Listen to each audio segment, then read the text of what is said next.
seguridad. Gladys en Éxitos.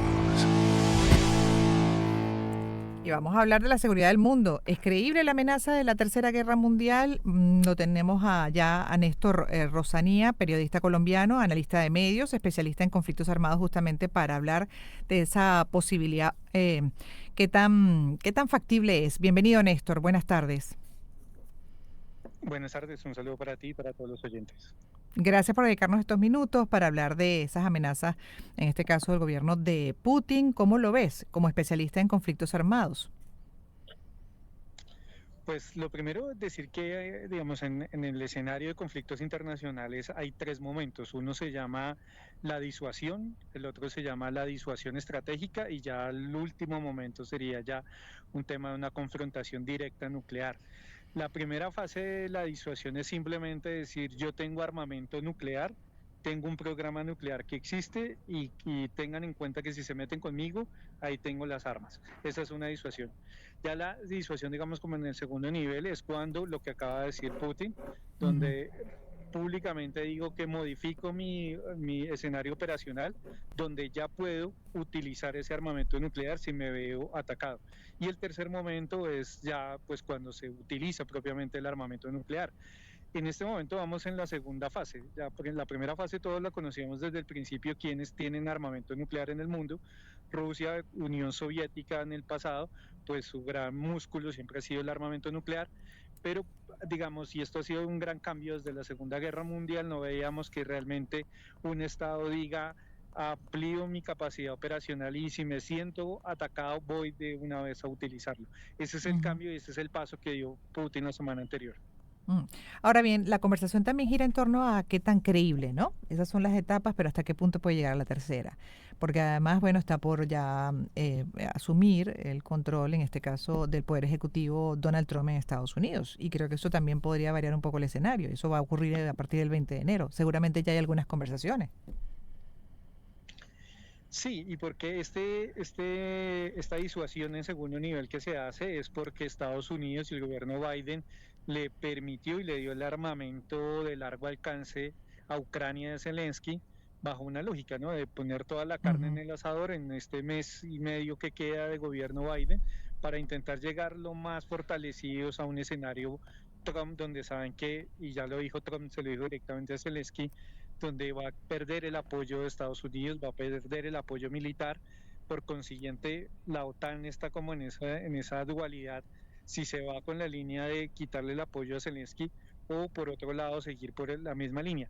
Lo que es cierto es que Zelensky utiliza el armamento, intenta poner la máxima presión e intentar fortalecerse, llegar fortalecido al gobierno Trump y pues la respuesta de Putin es esa.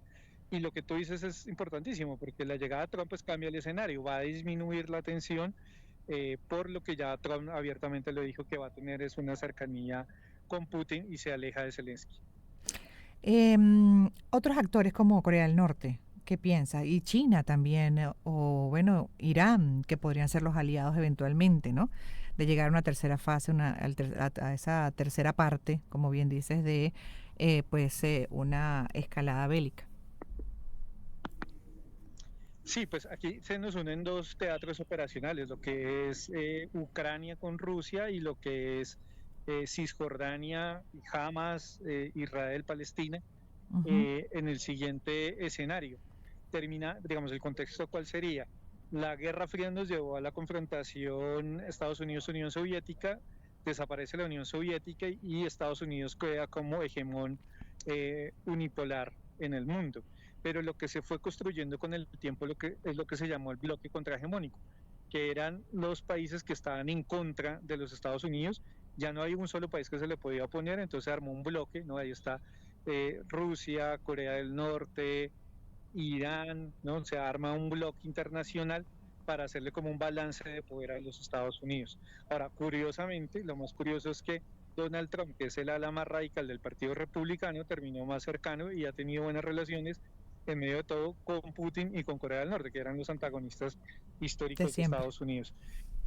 Y hasta con los mismos iraníes. Hay tensiones, pero finalmente han manejado mejor relación.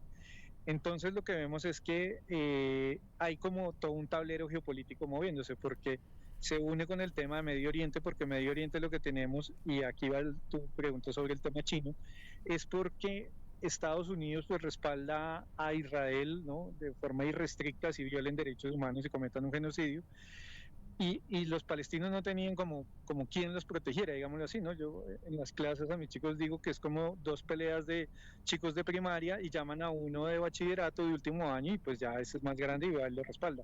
Ese ha sido el de Estados Unidos de Israel siempre. Ahora, lo que sucedió hace un par de meses fue que cambió un poco el escenario, es que los palestinos internamente estaban peleados entre lo que es Ujú. Hamas y la Autoridad Nacional Palestina, no tenían buenas relaciones, estaban divididos. Pues lo que vimos hace 2 meses fue que hacen un acuerdo de paz entre las dos alas palestinas, pero lo fuerte del tema es que se toman la foto de la paz es en China ante las autoridades del Partido Comunista Chino en Beijing, con Xi Jinping. Entonces los chinos respaldando a los palestinos y ya vamos a empezar a ver a una China lentamente cómo ya va a empezar a aparecer como ese respaldo que podría tener los palestinos. Ahora, viéndolo, y obviamente los chinos son negocios e intereses, pues una China que se busca consolidar no solo en Medio Oriente, sino que hoy tiene una de sus mayores inversiones en África. Ujú. Y ahí también entonces me detengo porque China, al final, bueno, como bien dices, ¿no? Los intereses económicos son los que mueven el mundo. Y en la geopolítica, pues evidentemente muchas de las decisiones se toman pensando siempre en cuánto afecta o no esos intereses económicos. En el caso de China, China depende al 100 prácticamente de la exportación. Con un escenario de una tercera guerra mundial, pues se iría al foso. Y eso para China no es viable. Exacto, y para la economía mundial, Macron E la semana igual, anterior le así es. dijo, no públicamente lo dijo, a Putin, apenas firma el cambio de doctrina nuclear, le dice públicamente que sea sensato, ¿no? Frente a esa decisión. Y evidentemente esto no convendría al mundo, digamos, estamos de crisis económicas en crisis, ¿no? La Ujú, pandemia deja una crisis devastadora a nivel mundial y después de la pandemia viene la guerra en Ucrania que también afecta la ujú. economía del mundo y Medio Oriente y nosotros en América Latina que vemos todo como, entre comillas, por televisión, hemos sentido los impactos económicos en términos de inflación, etcétera, etcétera. Entonces, en una economía tan interdependiente, la guerra se vuelve un peso para todo el mundo. Así, en teoría, uno no tenga nada que ver, le termina afectando el bolsillo. Entonces, como tú dices, los chinos, las grandes potencias, las multinacionales, pues no estarían en la lógica de un tema nuclear. Obvio. Por eso muchos dicen que es más la lógica de presionar, disuadir, pero del dicho al hecho habría mucho trecho. Incluso hasta qué capacidad puede tener, ¿no? Rusia para mantenerse en pie con un escenario de guerra nuclear, de guerra mundial, además. Vamos a una tercera guerra mundial, ¿no? Porque ahorita con lo de Ucrania, pues ha logrado, pero le ha costado, a pesar de que siempre se pensó, pues, mucho más poderoso. Y lo que tú dices es importantísimo porque la gente y todos, hasta los mismos rusos, pensaba que el tema de Ucrania iba a ser una cosa, entre comillas, sencilla, como tomaron Ujú, Crimea. Y no se esperaban que se les iba a alargar 2 años donde no han tenido realmente éxitos militares contundentes. Durante este periodo Ucrania también tuvo la contraofensiva. Obviamente Ucrania no sería nadie sin la OTAN y sin Estados Unidos en estos años, pero pues para los mismos rusos ha sido una derrota. Que pase el tiempo y que no tengan realmente una victoria real sobre los ucranianos. Y ujú. Ucrania pues está muy a la expectativa. No sé si ustedes vieron la imagen cuando sale Zelensky y Trump y Zelensky públicamente llegan al punto donde está la rueda de prensa y Zelensky abre la conversación y dice, Estados Unidos siempre ha sido el amigo de Ucrania y Trump le contesta, pero para bailar tango se necesitan dos. De Mm. una vez le dijo que no cuente con él ni con los Estados Unidos en este nuevo gobierno. Entonces, por eso también los ucranianos están muy atentos a qué viene y cuál va a ser la Ujú. decisión de la OTAN. Y para cerrar, no sé si vieron en Suecia también están repartiendo cartillas a la población civil en qué Sí, hacer en caso de que haya una guerra mundial. sí. ¿Eso qué te indica a ti? Y ya para terminar. ¿Aló? Néstor. Aló. Sí, Ajá, pero ya para se terminar, cortó. porque me queda un minuto, esa medida, por ejemplo, de países cercanos, ¿no? Es una medida básicamente de países organizados que prefieren prevenir antes que lamentar, o verdaderamente podría estar indicando que sí, sí, sí hay un aumento en la temperatura, ¿no? Dentro del conflicto. Sí, yo creo que sí, sí hay un aumento de la temperatura y prevén a la población porque recordemos que nadie pensaba que Putin iba a ser capaz de lanzar una ofensiva militar. Todos pensábamos en el momento que era disuasión, y cuando comenzó la guerra, todo el mundo dijo, nos devolvimos al siglo XX, a las guerras imperiales y colonialistas de territorios. Entonces, hoy se ve como una posibilidad también. Gracias por haber estado con nosotros. Néstor Rosanía es periodista colombiano, analista de medios, especialista en conflictos armados, también docente. Vamos a cerrar la primera hora nacional. Queda una segunda parte de Gladys en Éxitos y hasta las 3 de la tarde. En la segunda hora, interesantes los temas con Pedro Pablo Fernández como abogado, miembro de la Dirección Nacional también de COPEI, director general del Centro de Políticas Públicas. Vamos a hablar de la disforia de género en niños, de todo este tema de la ideología de género. Pues él está muy activo hace cierto tiempo en estos temas, tratando de generar conciencia de lo que considera son excesos. Y bueno, vamos a tenerlo en la segunda hora. También a Manu Castillo, a Manu Styling, Manuel Castillo, como analista y crítico de moda. Vamos a hablar de la asociación o la relación entre el lipstick y la economía. A continuación, empezamos el año en su compañía. Circuito Éxitos. Caracas, Maracay, Puerto La Cruz, Puerto Ordaz, Barquisimeto, El Vigía, Guarenas, Guatire, Mérida, Táchira, Margarita, Maracaibo, Maturín. Circuito Éxitos. Melodías de siempre.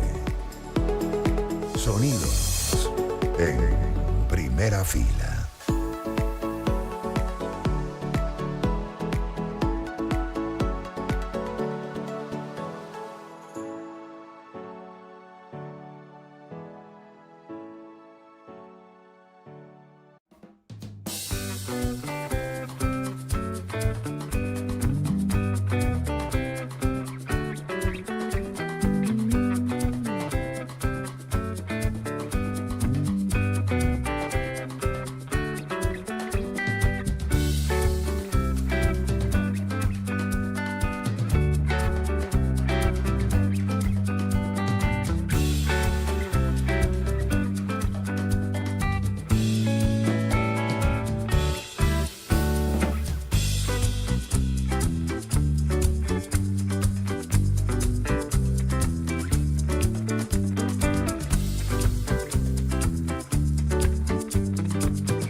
Empezamos el año en su compañía. Circuito Éxitos. Caracas, Maracay, Puerto La Cruz, Puerto Ordaz, Barquisimeto, El Vigía, Guarenas Guatire, Mérida, Táchira, Margarita, Maracaibo, Maturín. Circuito Éxitos. Melodías de siempre. Sonidos en primera fila.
Empezamos el año en su compañía. Circuito Éxitos. Caracas, Maracay, Puerto La Cruz, Puerto Ordaz, Barquisimeto, El Vigía, Guarenas Guatire, Mérida, Táchira, Margarita, Maracaibo, Maturín. Circuito Éxitos. Melodías de siempre. Sonidos en primera fila.